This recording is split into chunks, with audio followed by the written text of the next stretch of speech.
A comfortable abode with a gorgeous view of the Mediterranean Sea will serve as a perfect rain shelter. Well, this is what a real estate advertisement might have looked like for Neanderthals 100,000 years ago. Welcome to the weird and wonderful caves you could live in, or not. Of course, back then, neither real estate and advertising had been invented yet. Never mind the fact that Neanderthals couldn't build houses and often lived in caves. Yet, one of those caves looks an awful lot like a residential building. It's situated inside a high limestone cape called the Rock of Gibraltar.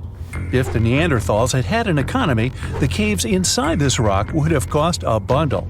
Navigators discovered it in 1907. They just spotted a big hole inside the fortified rock. For many years, scientists have studied this place and found some traces of Neanderthals. They discovered ancient tools in the cave and bones of old animals. But the coolest thing was, they found 4 caves inside the rock. It was like a residential complex. Neanderthals lived alongside neighbors and helped each other hunt and fish. They created feather decorations and painted abstract drawings on the walls. Imagine our ancient predecessors hanging out in these caves 100,000 years ago. And now, scientists hang out there and study the primeval past of Neanderthals in detail. At the end of 2021, archaeologists uncovered a gap inside one of the caves leading to an unknown tunnel. They crawled through this hole and opened a new space under the cave roof. This place has been closed off from the outside world for over 40,000 years. And it seems it was one of the most prestigious apartments in the entire mountain complex. It has high ceilings with ancient stalactites. The ruined stone curtains divided the apartment into several rooms. Scientists also found the remains of ancient animals and scratches on the walls. It seems that Neanderthals had never lived here, but they used to visit this place. Archaeologists found the shell of a sea snail called dog whelk. One of the Neanderthals brought it here for some reason, but the primary owners of this place were hyenas. These caves show that Neanderthals were closer to humans than to monkeys. They had a way of life and even some customs. There's still a lot of work ahead, and scientists hope to find new rooms inside this rock. Meanwhile, in 2003, archaeologists discovered another early dwelling on the Isle of Flores in Indonesia. Among the green jungle, they found a cave with ancient tools. At first, everyone thought the human ancestors lived here, but then scientists discovered an unusual skeleton of an adult. A thorough analysis showed the skeleton belonged to a 30-year-old woman, 3.5 feet tall, just above the waist of an average adult. The woman's weight was equal to the weight of an adult shepherd.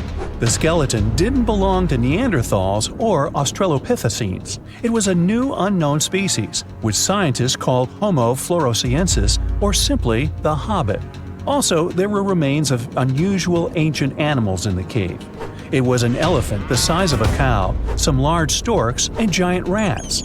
Archaeologists have found out that hobbits were not the owners of this place. The main inhabitants were the rats the size of a cat. Maybe they were fighting the hobbits. Some analysis shows that Homo floresiensis wasn't our direct ancestor. They were in a separate branch of evolution. The hobbit skeleton looks more like that of a monkey than of modern humans. In 2009, in the dense jungle of Vietnam, archaeologists discovered Son Don, the largest cave in the world. If you go inside the cave and shout, you'll hear your echo a long time. In some places, the height of this cave reaches half the height of the Empire State Building, and the total area is larger than one central block of New York.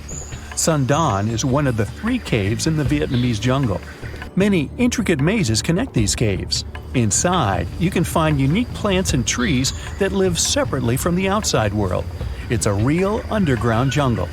In some places, you can find collapsed ceilings that let the sunlight in. Besides unusual trees and plants, ancient stalactites hang there. Some limestone deposits are more than 450 million years old. They were here even before dinosaurs appeared. There are also many rivers in the cave. Rainwater coming down from holes in the ceiling has formed them. Fast streams resemble slides in a water park. They lead to unknown underground labyrinths. Scientists have studied only a small part of all these caves. The next unusual cave is in New Zealand. Hundreds of thousands of fireflies live inside. Each of them glows with a blue light. Together, they light up the cave. It may seem to you that you're on another planet, but you can't stay there for a long time. Special air measuring devices are everywhere. Scientists monitor the level of carbon dioxide necessary for the normal existence of fireflies. These insects are sensitive to the environment. If there are many people in the cave, or they stay there too long, the park staff will ask them to leave the place. It's like you're literally stealing oxygen from the fireflies. We've seen some pretty amazing caves so far, but how about a scary one? We're going to the desert of Yemen's Al-Mara province. What we're looking for is not a cave, it's just a black hole in the ground, right in the middle of the desert. It's big, the size of a basketball court. It's not its size that could scare you, but what's inside. Scientists are still not sure what it is.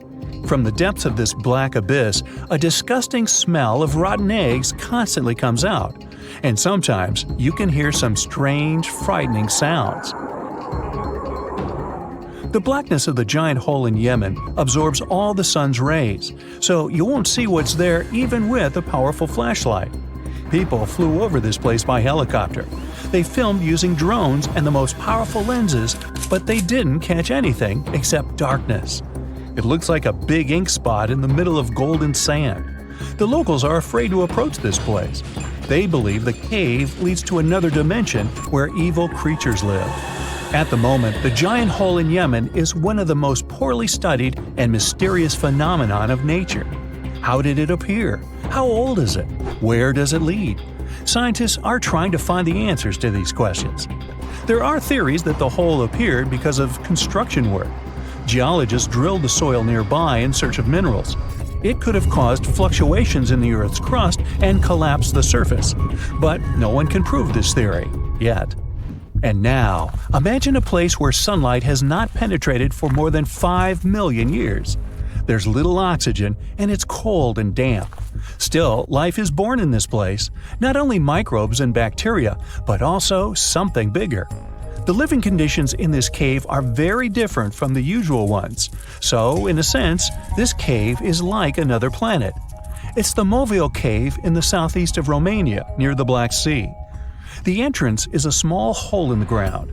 Inside, a tunnel leads deep below the surface. The levels of hydrogen sulfide and carbon dioxide are above normal inside the cave. The air here is half as much oxygen as on the surface. People can't be here without an oxygen mask, but other creatures living here can. The cave is home to 48 species of living organisms. 33 of them are unknown. Here you can meet some unusual insects, white snails and white spiders, millipedes with huge whiskers, transparent shrimp, and unique species of leeches. They all live here thanks to the little bacteria autotrophs. They absorb carbon dioxide and release food particles. Bacteria feed on it. Other larger organisms feed on these bacteria, and some bigger organisms eat those little ones. In the end, everyone gets food. In this cave, evolution has created a biological system separate from the rest of the world. Researchers have found almost 1,000 previously hidden Maya settlements in the tropical lowlands of what is now northern Guatemala. They did it with LIDAR, light detection and ranging lasers, which they used to scan areas from the air. The region we're talking about is pretty vast. All those structures and buildings they saw over there stretch across about 650 square miles. And these spots were supposedly occupied thousands of years ago. It seems all these structures were pretty densely packed, so people lived close to each other. They had at least 417 ancient villages, towns, and cities where they could identify boundaries. These structures and buildings were actually a part of a state that looked like a kingdom.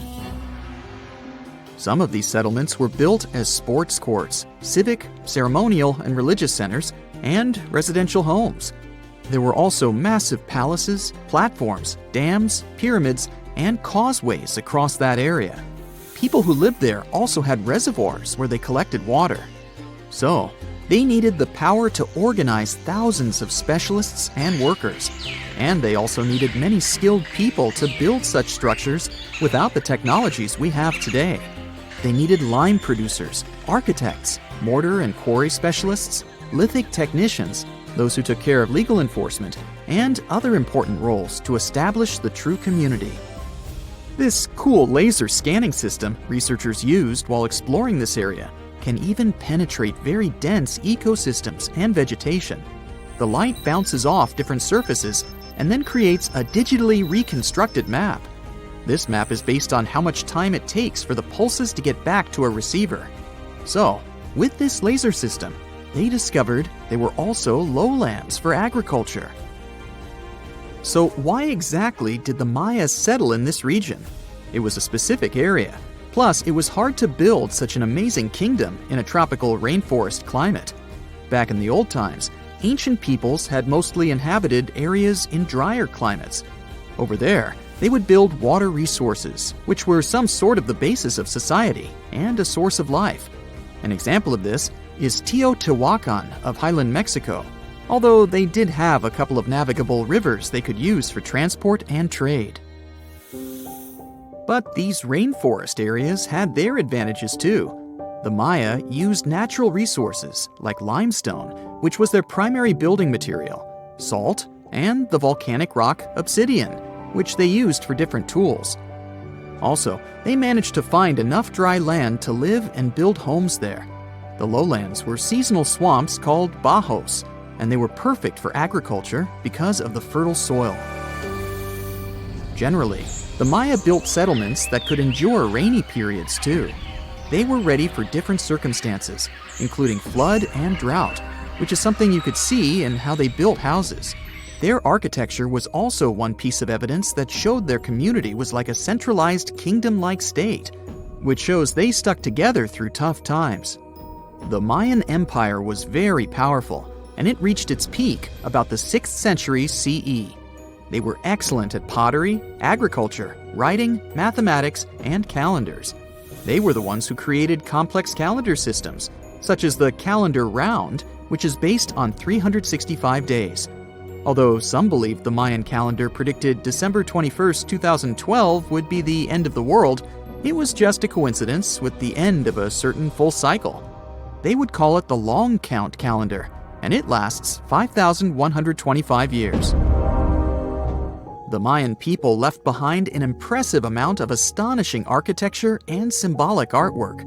Most of their stone cities ended up abandoned by 900 CE. No one still knows why the Mayan civilization in that area collapsed, although there are some theories. Some think that by the 9th century, these people had exhausted the resources around them to the point that they could no longer feed and sustain such a big population. Others believe some city-states didn't get along that well, so they broke down the traditional system of power they used to have. Some say it was all because of a very long period of drought. It could be a combination of all these factors, though. But one Mayan city, located on an island, even survived until the 17th century. It was long after the rest of the Mayan civilizations had been destroyed or abandoned. If you're a traveler, you might know the town by its modern name, Flores. Scientists believe about 2,000 people lived there. The earliest Maya people were farmers. They cultivated crops like beans, squash, corn, and cassava. As they had many interesting ingredients, they created hundreds of cool recipes. Many of those are still present even today. For example, in modern Mexican cooking. And especially popular are papayas, cacao, avocados, squash, pineapples, chili peppers, beans, and so on. Even though the Maya mostly practiced a kind of primitive type of slash-and-burn agriculture, there is also evidence of them using some more advanced farming methods, like terracing and irrigation. And they were big chocolate lovers. More than 3,500 years ago, the Olmecs of Mesoamerica probably turned out to be the first to realize that it takes some work for us to get such a cool thing as chocolate. But the Maya were the ones who turned it into a true form of art. Scientists found out about it when they found cacao in Mayan pottery. Their chocolate would be mixed with honey, water, cornmeal, and chili peppers. That's how you get a spicy, savory, hot chocolate beverage you can try even today in Mexico and Central America. Also, They used written language in their books. Their paper was made from fig tree bark, and using strips of that paper, they created a large library of books. Books made of this material are called codices, and 4 of these can still be found today. Sadly, many books were lost over time because of the humid climate or some human factors. The classic Maya built a bunch of palaces and temples that had a stepped pyramid shape. They decorated them with inscriptions and reliefs, which have earned them the reputation of being incredible artists of Mesoamerica. For the Mayans, flat foreheads were the most desirable thing on someone's face. They were generally really into aesthetics, and having a flat forehead was one of the main things where you could meet their highest aesthetic standard. They also liked to glam up their looks with makeup and clothing. Also, the Mayans were master tattoo artists. Actually, they were one of the first civilizations that started doing such forms of body art. They had a rich culture and believed in many things, such as fairies. Many civilizations across the globe believed in these mythical creatures, which had different names everywhere. The Mayans called those creatures aluxes. They would make sculptures of aluxes from wood or clay, take them to the forest, and hide in some secret spots. The Maya believed these sculptures would come to life during the night and take the role of guardians of their land, animals, and crops. The Maya believed caves were entrances that led to the underworld. You can even visit some of these caves if you like. For example, you can explore the jungles of Quintana Roo and Yucatan near Cancun. There are many spots where researchers found artifacts the Mayans had left behind. They were one of the first cultures that learned how to use rubber latex and make, for example, rubber balls for the many interesting games they had.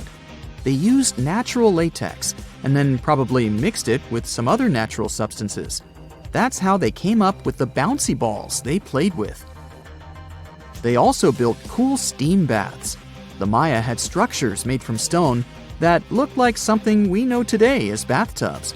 Plus, they were building heated stone structures we know as sweat houses. Researchers found these in El Salvador and Guatemala, and they were previously hidden under volcanic ash. Here's a riddle. Which U.S. city is so loved that its name should be repeated twice? You guessed it, New York, New York. But the thing is, how much of New York do we really know? I'm talking about the city that lies under the city. Dare to join me on an underground tour of the Big Apple? Then grab a flashlight, it's about to get dark. We'll start in the heart of Manhattan, in the front of the Romanesque City Hall building. Believe it or not, beneath our feet lies New York's oldest subway station, known as the Old City Hall Station. It opened in 1904 on October 27th, a night of true celebration for New Yorkers. People were so excited, some of them spent the entire night riding the trains back and forth. Before this, urban dwellers moved around in carriages pulled by horses. No wonder the subway was such a hit. You might feel like a time traveler stepping inside the Old City Hall Station. The architecture is dazzling and one of a kind. They sure don't make subway stations like this one anymore. Fun fact, the Old City Hall Station would cost $6.2 million if it was built today. Back in the day, it had dozens of brass chandeliers hanging around. It was one of the few spots in town with functioning electricity. And oh, not to mention brand new multicolored tiled arches and stained glass ceilings you can still see today. Impressive, huh? If you decide to wander down the tracks, you might be in for a treat. Underground New York is as fascinating as the city above the ground. But one thing we usually take for granted is the behind the scenes of what the Big Apple needs to function. Down here, you might see one or two of New York's pneumatic mail tubes. These tubes were built back in the 1800s and they were operational up until the 1950s. They were responsible for distributing people's mail through different post offices. Letters flew at an impressive speed of 35 miles per hour. That's almost as fast as a professional runner. It sure sounds like a useful system. But I have to say, it feels weird imagining people's correspondence flying around 15 feet underground. Back to street level. We'll wander around fancy Lexington and Park Avenues. If you look up, you'll see the famous Waldorf Astoria 5-star hotel. Many celebrities have stayed there, including John Lennon and Yoko Ono, as well as presidents such as FDR. This is why the hotel used a secret infrastructure to sneak people inside and out. Under the building, a tunnel known as Track 61 connected the Waldorf Astoria to Grand Central Station. The track was deactivated in the late 70s, but some people say Andy Warhol threw a party there in the 80s. I bet that was something. For the next part of our visit, we'll have to take the subway uptown. We'll get off at 125th Street and find ourselves on the scenic waterfront of Riverside Park. Here, you'll find abandoned tracks of an old metro line. If you follow the tracks, you'll get to an underground graffiti gallery, aka the Freedom Tunnel. The tunnel is named after a graffiti artist from the 80s, who is commonly known as Freedom. While exploring these tunnels, we'll see over 40 graffiti pieces he painted over 15 years. There are spray paints of James Dean, Mona Lisa, and even a self-portrait of Freedom himself. Moving on, let's wander around the northern part of NYC for a bit. Walking in Van Cortlandt Park will feel like hiking upstate, but believe me, you're still in the city. Along the way, you'll encounter some big ventilation towers made of stone. These towers were once part of an old New York infrastructure. They make up the remains of what used to be the Croton Aqueduct. In the 1800s, the city's water supply flowed through a 41-mile-long underground tunnel, all the way from Croton River in upstate New York to Bryant Park in Midtown Manhattan. Oh yes, and I should probably tell you that Bryant Park wasn't a park. Instead, it hosted a colossal stone structure that looked pretty much like something ancient Egyptians would build. This 4-acre structure served as the city's water reservoir. It even had a pathway on top so that people could enjoy a nice afternoon stroll while looking at the reservoir's crystalline water. Now, all this exploring might have made you hungry, but don't worry, our next stop includes a yummy treat. We'll have to leave Manhattan and make our way to Brooklyn. In case you didn't know, New York City is made of 5 boroughs: Manhattan, Queens, Bronx, Staten Island, and Brooklyn. Crown Heights, that's our stop. Would you believe me if I told you that beneath these streets lie caves full of aging cheese? How very Parisian of them. To get down there, you'll have to make your way through a century-old building that now works as an office space. Maybe wave hello to all those hard-working people and disappear in one of the stairways that will take you 30 feet below the ground. You won't need a flashlight for this one. The caves are bright and renovated and can hold up to 22,000 pounds of cheese. But hey, it might stink. That's the main reason cheesemakers decided to use underground tunnels to age cheese in the first place. After a bite or two of some delicious cheese, let's keep going. While still in Brooklyn, you might see tons of locals enjoying a sunny day in the McCarran Park pool. This pool is a huge attraction, being 3 times the size of an Olympic pool. As the NYC explorer you are becoming, you might even go for a swim. But hey, there's a much more interesting part to this attraction. The pool was built in the early 1900s, but it was shut down in the 50s. During this time, urban explorers discovered a network of underground tunnels right beneath the pool. And, of course, you can find a secret entrance and get a peek for yourself.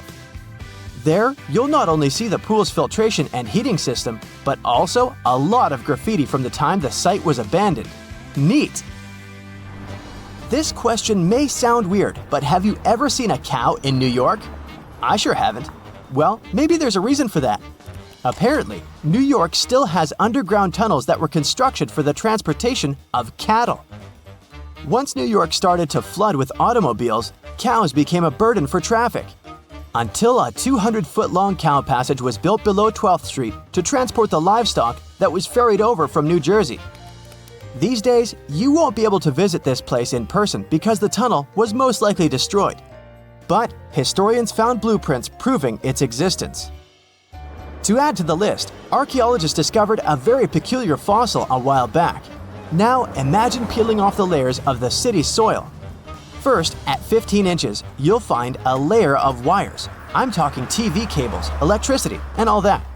Digging deeper, at 4 feet, you'll see water and sewage pipes.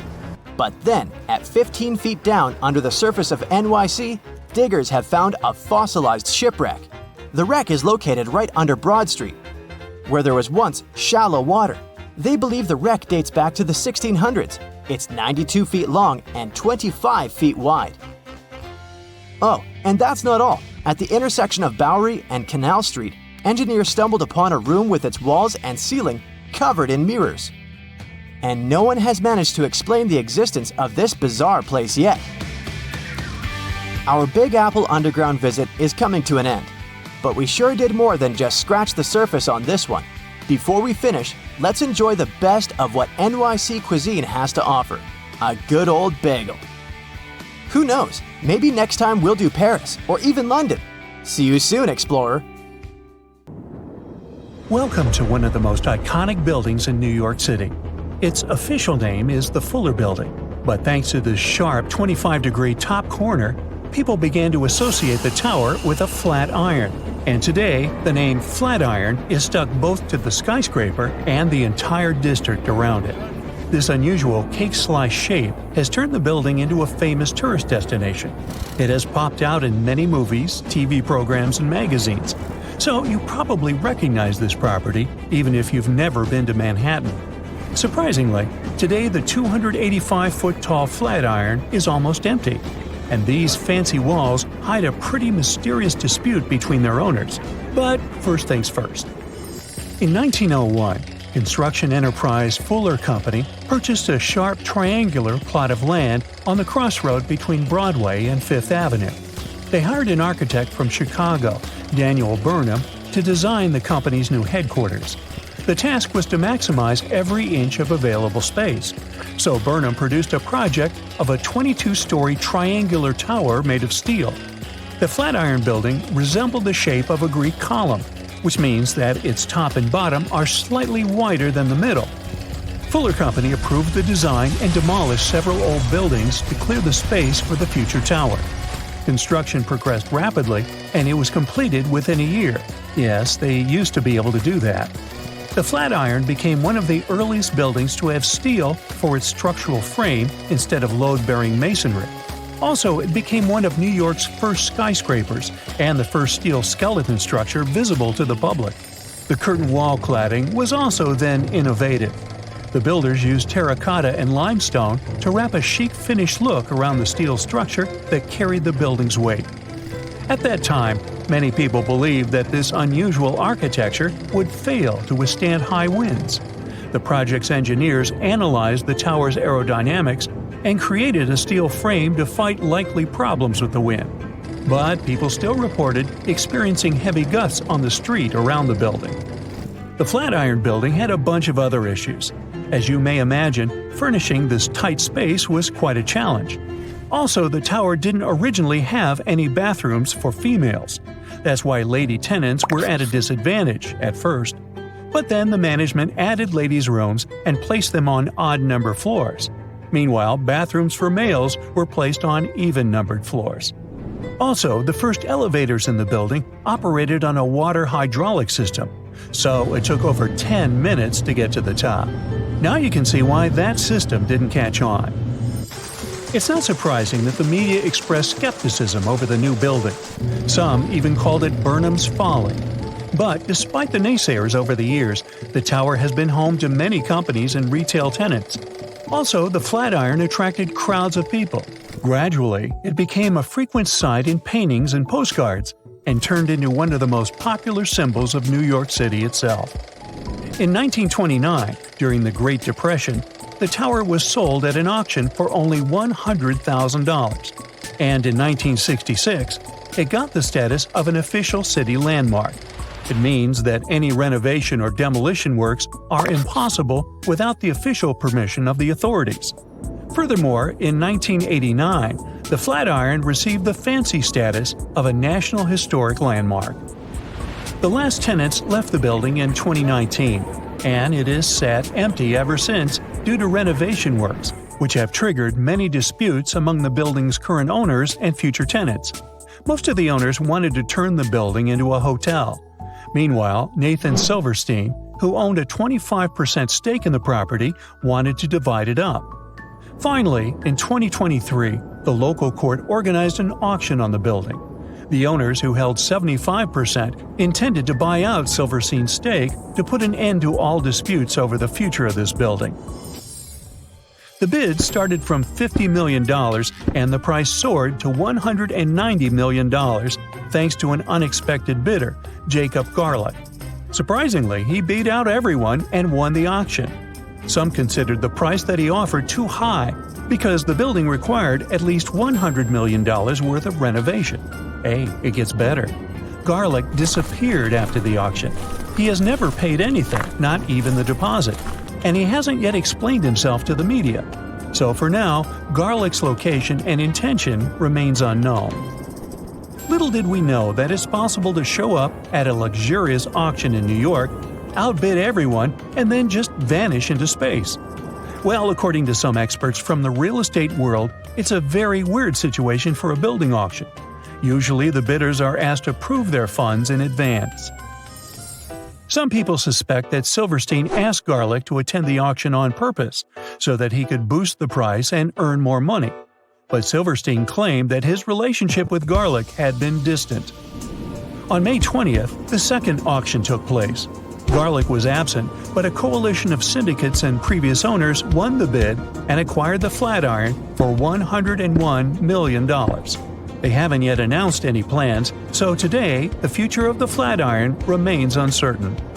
The age of the Flatiron building is only around 121 years, but this famous and beloved symbol of New York has survived so many chapters, from challenging traditional architecture to surviving multiple crises, including the Great Depression.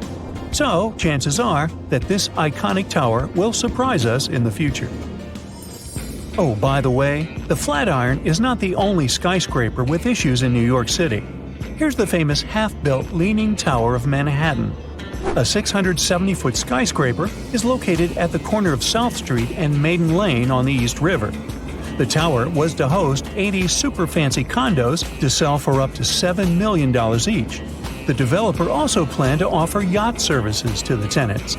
A pre-sale of this luxurious but unfinished project was launched in 2018. But in 2020, the tower began to lean 3 inches to the north. The developer put construction on hold and initiated a huge investigation to figure out why this tower refused to stay straight. Although the reason remains unclear, the consensus appears to be that a weak foundation is to blame. You think?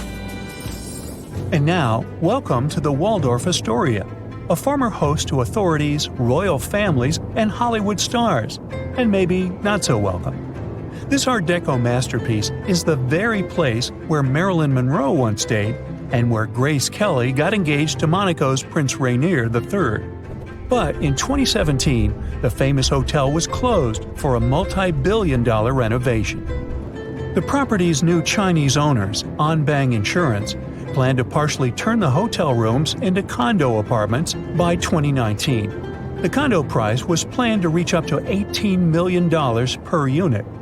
But eventually, something went wrong, and the date of the project completion was postponed until 2025 at best. Although, according to the media, the renovation might have already cost around $2 billion. Some insiders mention poor coordination within the project caused by the dismissal of its American director. They also blame the property's new owner, Dagia Insurance Group, which took over the project after the chairman of Anbang was sent to prison for fraud in 2018. To date, the future of the Waldorf Astoria remains unclear. So I'd try another hotel if you're visiting the Big Apple. And here's another heartbreak hotel story. In 2019, a development firm, Chetrit Group, launched the construction of a 33-story hotel near Madison Square Garden and Penn Station. The project was supposed to open in 2021 and join the management portfolio of IHG Hotels and Resorts, which runs multiple hotels. However, the developer failed to either repay its loan or complete the construction on time. Meanwhile, the hotel remains unfinished, and the estimated investment for its completion totals around $106 million. Hey, you want to finish the job? Is the Big Apple getting a little too heavy for its own good? A recent study revealed that New York City is sinking. And get this, it's all because of those towering skyscrapers. Apparently, the whole event is called subsidence, which is when the Earth's surface settles bit by bit, or suddenly sinks.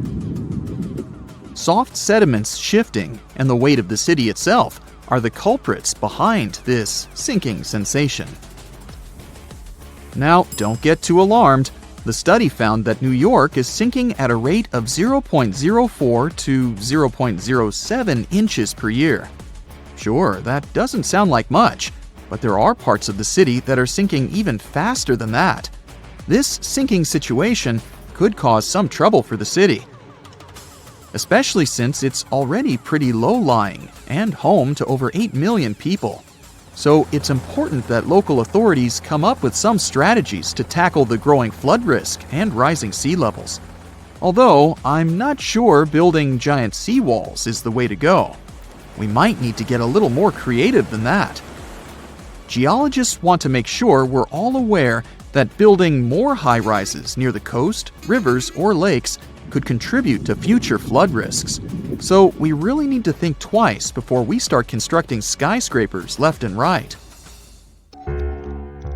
In recent studies, scientists calculated the total mass of all the buildings in New York City, over 1 million of them, and it adds up to a whopping 1.68 trillion pounds.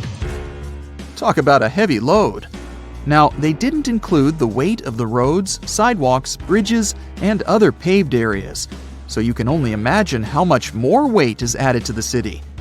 But hey, even with these limitations, the researchers did a pretty good job of accounting for the complex geology beneath New York, including the sand, silt, clay deposits, and good old bedrock. They found out that certain types of soil, like clay and artificial fill, are more prone to subsidence. On the other hand, bedrock stays pretty firm and keeps those skyscrapers in place. So at least we don't have to worry about the Empire State Building taking a dive anytime soon. Comparing their fancy models with satellite data, the researchers created a map of the city showing where the sinking is happening. And guess what? The increased urbanization and all that groundwater pumping and draining are only making things worse. It's high time we start protecting our resources, don't you think? I wouldn't start packing my bags just yet. New York isn't the only sinking city out there, you know. Jakarta, the capital of Indonesia, is facing some serious sinking action too. In fact, parts of it could be underwater by 2050. That's like a real-life Atlantis situation. Over 30 million people in Jakarta are now deciding if they should relocate the entire city. If there's a city out there we should worry about sinking, that's Venice for sure. But why is it so eager to take a dive, you might ask? Well, let me tell you the complex truth. You see, Venice decided to set up shop on a marshy lagoon with shoddy foundations. As time went by, the ground underneath just couldn't hold it together and started compacting like a squished marshmallow. On top of that, the city's been slurping up groundwater like it's going out of style or something. The cherry on top of this mushy cake is that the sea levels have also been slowly rising. And guess what? Those sneaky plate tectonics are having a laugh by shoving the Adriatic plate under the Apennine Mountains, giving Venice an extra push downward. Someone had the bright idea to stop pumping groundwater, thinking they could stop the sinking shenanigans. But hold your gondolas. A new study revealed that the sinking hasn't completely stopped, just slowed down a bit.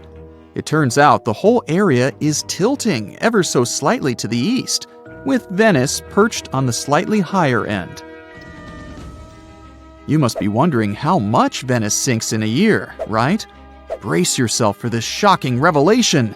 It's sinking at a rate of about 0.04 to 0.07 inches a year, similar to New York. At this pace, in the next 20 years, it could sink a whopping 3 inches below sea level. To avoid turning into a Venetian fishbowl, locals are frantically building special barriers to keep the water from crashing into the lagoon. But don't hold your breath, because this project has had more delays than you'd expect. Oh, and have you noticed that charming old-style vibe in Venice? It's not just because they're fans of the vintage look. Those salty waters have been wreaking havoc on the buildings, thanks to the water levels constantly breaching the original damp-proofing. Now the water's cozying up to the masonry, and the ground floors of many apartments are no longer safe enough to live in. Now, when will Venice take a dive into the abyss? It's hard to say for sure. Subsidence and rising sea levels are as slow and unpredictable as a turtle in a marathon. But experts have playfully warned that if things continue as they are, Venice could be doing the backstroke beneath the waves by 2100. Fear not, though. They're doing their best to protect this floating gem of history and culture from becoming a Hollywood disaster flick. So don't cancel that Venice day trip just yet. New Orleans has a peculiar watery situation going on too. You see, this lively place was initially built just a smidge above sea level, and now it's gradually sinking. Back in the day, when an area of the city called the French Quarter was just popping up, folks had to make do with what they had. They scored the best land they could find, but it was only about 10 feet above sea level. And let's not forget, the rest of the city is as flat as a pancake, with the areas around the French Quarter being just a hair lower. Now, even though they knew they were up against some soggy odds, the resourceful New Orleans residents did their best to elevate their houses above the flood-prone land they chose as their home. There's more. The ground beneath New Orleans is as wobbly as a plate of Jell-O. Architects had to keep things short and sweet because they feared the soil couldn't handle the weight of taller structures. They played it safe, sticking to 2 or 2.5 stories. Here's where it gets interesting. The city installed a fancy drainage system in the 1900s, thinking it would solve their water woes. And while it did help with the marshes and all, it inadvertently sucked the life out of the soil. Yep, the ground was left high and dry, without enough sediment and water to keep it steady. As a result, those former marshes sank as if they were in a quicksand competition. By the 1930s, things got even more topsy-turvy. 1/3 of the city was below sea level, and by the time Hurricane Katrina made its grand entrance, that number skyrocketed to around 50%. Oh, and here's the icing on the cake. Sea levels decided to join the party, rising faster than a helium balloon. So now, not only is New Orleans sinking, but the surrounding area is also at various degrees below sea level. So what can we do about all these sinking cities? Well, for instance, we could manage our water consumption a bit better. We can't just keep sucking groundwater out of the earth like there's no tomorrow. We've got to find new ways to quench our urban centers' thirst. Think about it. We could purify surface waters, or even turn salty seawater into a sweet solution. Of course, we'll need a boatload of energy to make it all work. Speaking of great urban water management, let me tell you about a town in Denmark called Nye. These guys have got it all figured out. They collect rainwater and use it to supply their toilets and washing machines. Talk about resourcefulness. Now that's what I call a splash of genius. You've probably heard about the mysterious sea state of Atlantis. It was a high-tech utopia where people lived happily, but then something happened, and Atlantis disappeared from the face of the earth. Many people believe that this city lies at the bottom of the Atlantic Ocean. But what if we've been looking in the wrong place all this time? What if it's somewhere different from where they're trying to find it? What if all this time Atlantis was in the middle of the Sahara Desert? Well, this unexpected theory has some evidence, but to study this version, you first need to understand what Atlantis was and how we got to know about it. The very first mention of the mysterious city was in 360 BCE. Ancient philosopher Plato wrote about Atlantis. His work, Dialogues, described Atlantis as a rich land with advanced technologies. Its inhabitants were powerful, intelligent, and beautiful, like superhumans. He described in detail the structure of the city, and this was the main reason why many people believed in the existence of Atlantis. According to his records, the Atlanteans built this place in several concentric circles of black and red stone. Then they covered these circles with brass, tin, and precious metals. In the city, there were water channels on which ships sailed. The Atlanteans were sailors, so they built a passage from their city to the open sea. On the internet, you can find many drawings of Atlantis, created based on Plato's descriptions. Take a look at these drawings and an actual photo of the Eye of the Sahara. This place in the Sahara has a shape of several concentric circles. It looks as if a destroyed city left a trace on the sand. Many people have written online that the lost city was located there, but no one could prove it. Once upon a time, the Sahara was filled with rivers and lakes. In prehistoric times, there was only water there. So far, everything matches. The Eye of the Sahara was first discovered in the 1930s. This place was considered a crater from a fallen meteorite. But in the middle of the 20th century, scientists conducted a soil analysis and refuted the version with a fallen space rock. In the end, everyone agreed that this was a dome of molten rocks under which magma was raging. For millions of years, wind and water had been destroying the formed landscape and eventually made it look like perfect circles. But what if the Atlanteans once came to this place and used natural circles to build a city?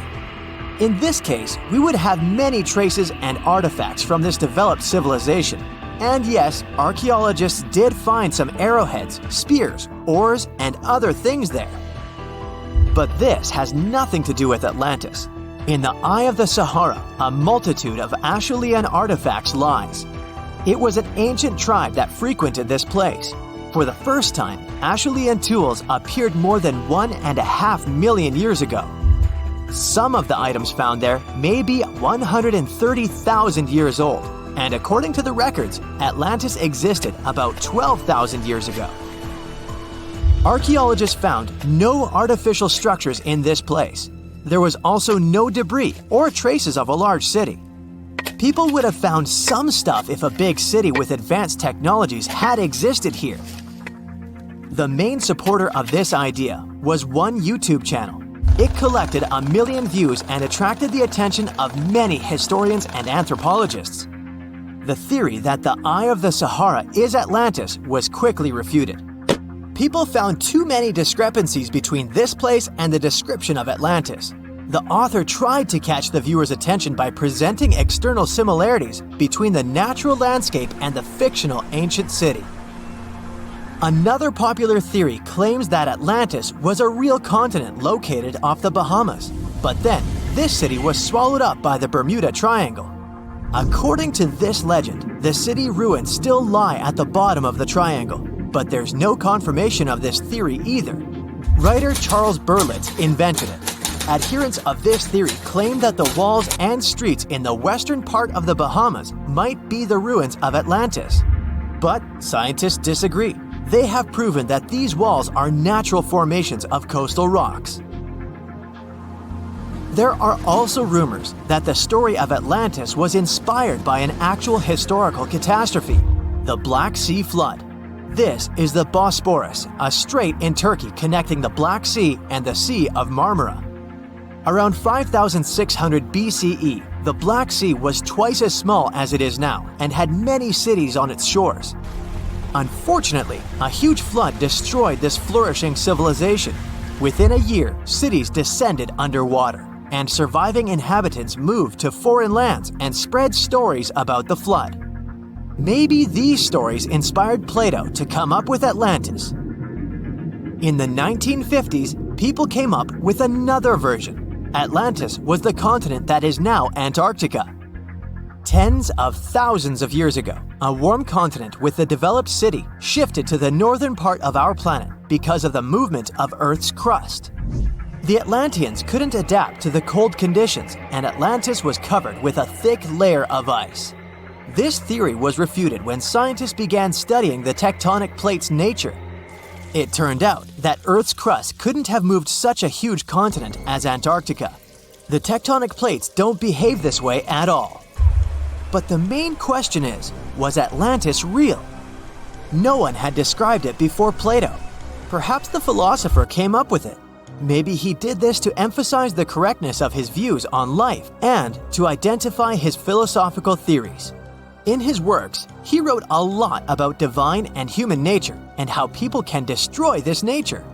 He spoke of decaying ideal societies because of immoral behavior and vices. The Atlanteans were once moral, spiritual people who created a utopia, but then they became greedy and mean. They destroyed their inner nature, and for this, they had to witness the destruction of their city. One night, fires and earthquakes hit Atlantis and plunged the city into the sea.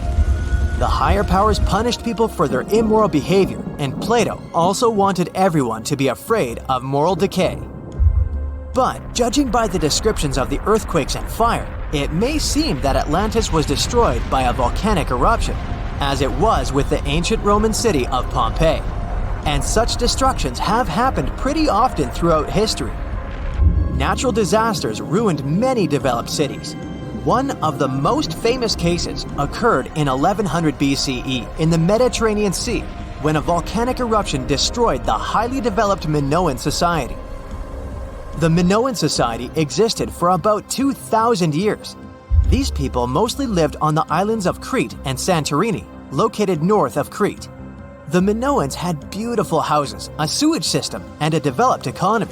They were engaged in agriculture, grew fruits and vegetables, painted frescoes, and made jewelry. They were the first people to found the thalassocracy, an empire based on the sea. They lived off of fishing, piracy, and maritime trade. At the time, they performed cruel rituals, and their way of life was far from moral. They were used to earthquakes on the island of Santorini, so they reinforced the walls of the city with wooden beams, but they didn't know what a volcanic eruption was. And when the sulfur smell appeared in the air, they didn't suspect the impending catastrophe. When the volcano spilled out tons of lava and ash, all the residents of Santorini abandoned their homes and tried to escape, but they couldn't. The eruption and earthquake triggered a tsunami. A large wave flooded the coastal part of the island of Crete. This hit the economy of the Minoans hard and destroyed their port harbor. Then, foreigners attacked Crete and finally destroyed the developed civilization. Some historians think that Plato could have referred to the Minoan Empire when describing Atlantis. Using their example, he showed how immoral actions could destroy people.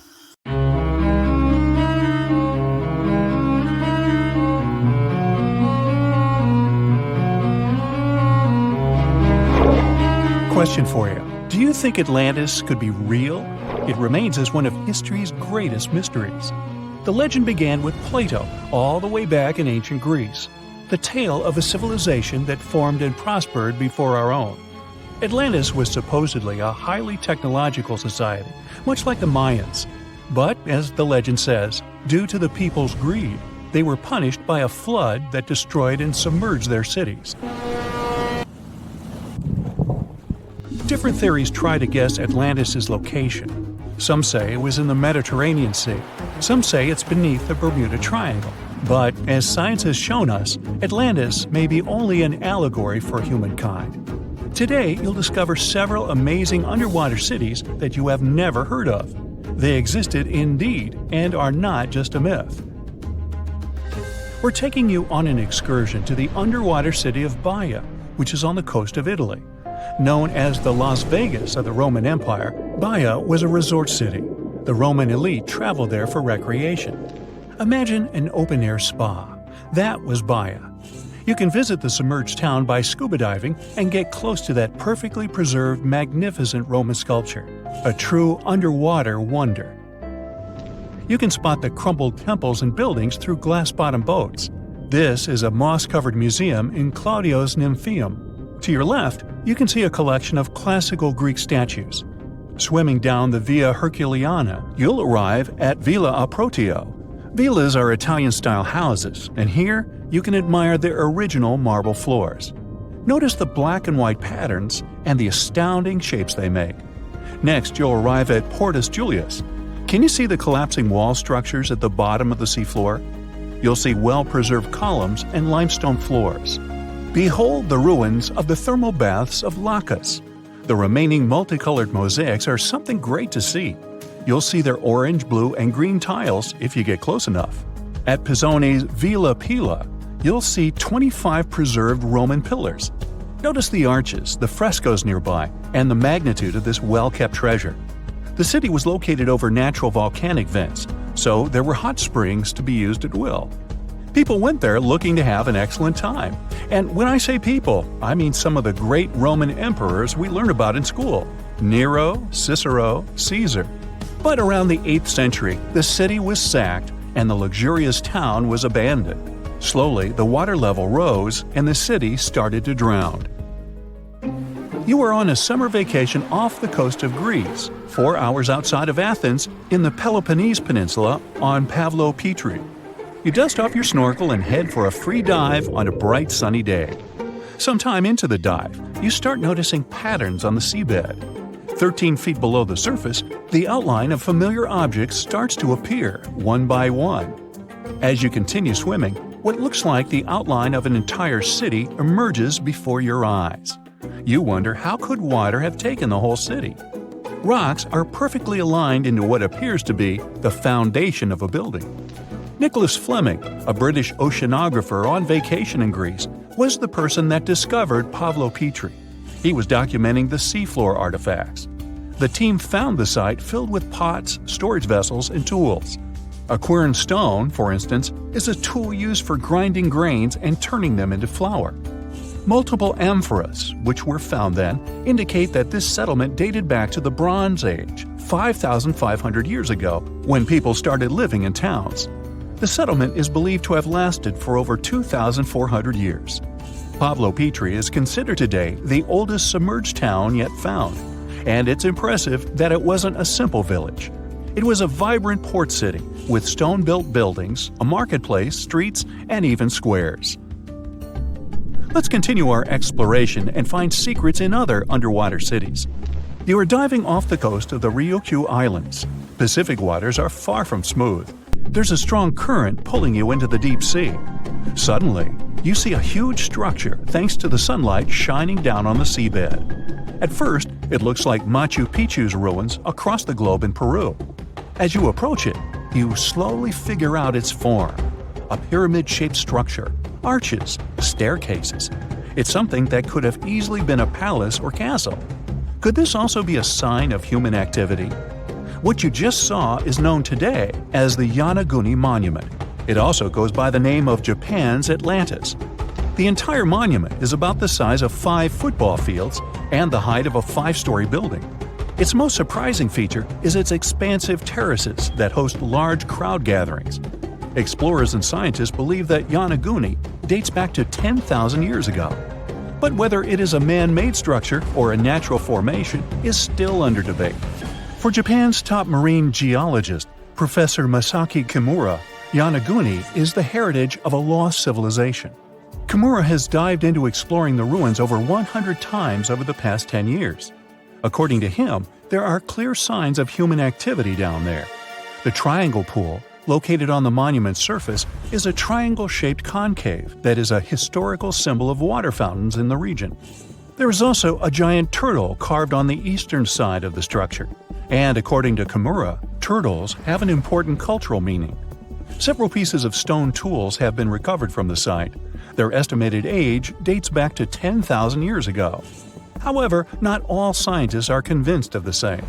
For many, Yonaguni is the result of thousands of years of erosion. The fact that the monument is composed of one massive rock leads them to believe that it is not human-made. The defined edges and flat surfaces resemble a natural formation occurrence in Northern Ireland, known as Giant's Causeway. A series of interlocking basalt columns look like the ruins of a palace, but they were the result of volcanic activity in the region. Well, stay tuned for more underwater discoveries. The next stop on our voyage is one of today's most famous underwater cities that has turned into an underwater archaeological park. The city of Port Royal in Jamaica exists today only below the surface. But in 1692, it was one of the wealthiest cities in the Western Hemisphere. Port Royal was the center of the British Empire at the time, and an important trade city that attracted people from all over. It was also home to real-life pirates of the Caribbean. On the morning of June 7, 1692, the people of Port Royal met a different fate than they probably expected. The bars and restaurants beaming with life woke up shaking. People were taken out of bed with the power of a massive earthquake, estimated today at 7.5 on the Richter scale. One survivor says he saw the earth opening up and swallowing the town whole. What he said could be true, as the city was mainly built over sand. The ground sucked buildings, roads, and everyone above. Geysers erupted, and finally, waves as big as 10-story-high buildings hit the city. About 33 acres of the city disappeared underwater, and amazingly, most of its 17th-century remains lie in good condition under 40 feet of water. In the ruins, archaeologists have found taverns, storage rooms, kitchens, and recreational buildings used for diverse purposes. You can see a grand lion statue, a submerged bridge, and many picturesque arches. Now, do you fancy a trip to India? Just outside its coast lies another sunken marvel. A site known as the Lost City of Cambay is located on the Gulf of a similar name. It remained hidden until 2001, when the National Institute of Ocean Technology did a routine water assessment. With sonar technology, which sends a wave of sound to the bottom of the sea, they found something far beneath the surface. Images showed well-defined geometric shapes spread along a 5-mile stretch. The remains found dated to more than 9,500 years ago, meaning that this civilization was lost at around the end of the Ice Age. Debris recovered from the site included construction material, pottery, beads, sculptures, and even bones. Scientists argue whether these artifacts are indeed from the site, but if they truly are, then the Lost City of Cambay would be the oldest civilization in the world.